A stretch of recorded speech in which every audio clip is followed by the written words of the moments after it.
Hello bachcho, let's read the question. The question says interfascicular cambium and cork cambium are able to divide and produce cells that once again lose the capacity to divide but mature to perform specific function.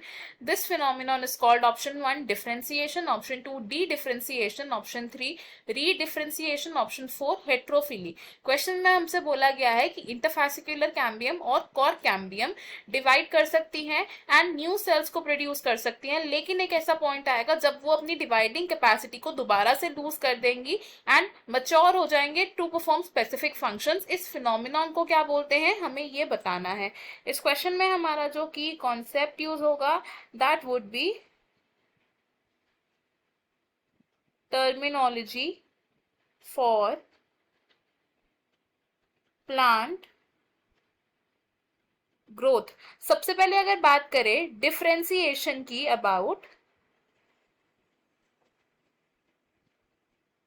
Differentiation, तो differentiation को हम कैसे describe कर सकते हैं, तो root और shoot apex के जो सेल्स होते हैं ये एक टाइम पर मच्योर हो जाते हैं एंड डिफरेंशिएट हो जाते हैं टू परफॉर्म स्पेसिफिक फंक्शंस, उससे हम कहते हैं डिफरेंशिएशन। तो it is cells of shoot and root apex क्या हो जाते हैं, they mature and differentiate to perform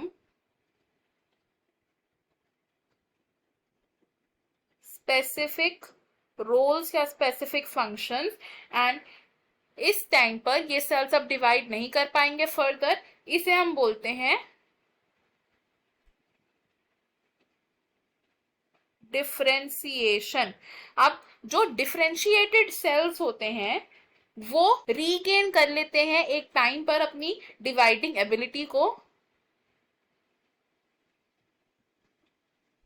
differentiated cells क्या करते हैं, they regain the ability to divide and इसे हम क्या बोलते हैं, this is called dedifferentiation. This is dedifferentiation. और अगर आप बात करें about the dedifferentiated sales,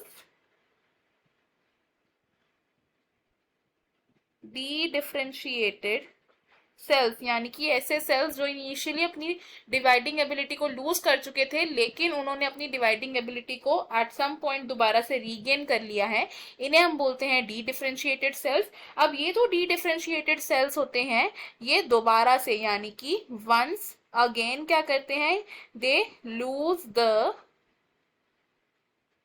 ability to divide, ये अगेन अपनी डिवाइडिंग एबिलिटी को लूज कर देते हैं एंड ये क्या हो जाते हैं, they mature to perform specific functions. अब ये दोबारा से डिवाइड नहीं कर सकते हैं एंड इस फिनोमिना को हम क्या बोलते हैं, this is called रीडिफरेंशिएशन। Differentiation and रीडिफरेंशिएशन हम मेनली किसमें ऑब्जर्व कर पाते हैं, in the इंटरफैसिकुलर cambium and the cork cambium. तो हमने यहाँ से क्या देखा कि ये ऐसा फिनोमिना है जिससे हम बोलते हैं रीडिफरेंशिएशन।